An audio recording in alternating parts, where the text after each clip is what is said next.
Hi, beautiful friends. Good evening. I'm actually right now with my favorite stuffed toy that I received last Christmas. So his name is Lani. Meet Lani.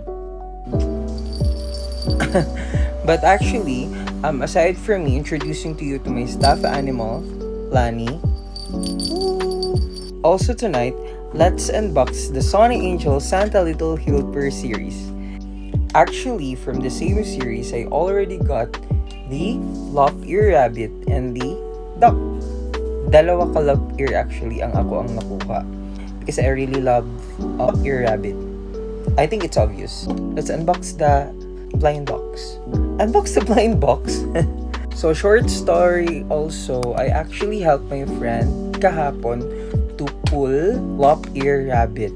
Kasi, there's some different hints in order for you to get the Lop Ear Rabbit. Among all the 6 pieces in the set, siya lang yung may shake na marami.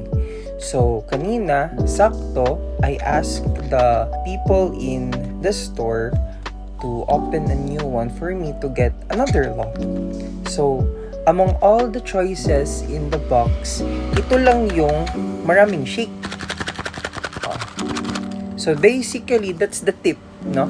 In order for you to get the Lop Ear Rabbit, choose the most shaky one, just like this one, and also choose the most gaan among all of them. So that's the tip. So I believe this is the Lop Ear Rabbit, but hopefully I got this too. Secret na secret. Well, you know the drill already. Dili na to ginaguba ang box. Ito ka lang. And much more better. Shake, shake.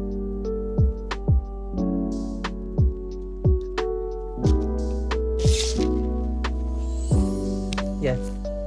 I got it right. Woo! Lop ear. So I believe that's it. Thank you so much for watching, y'all.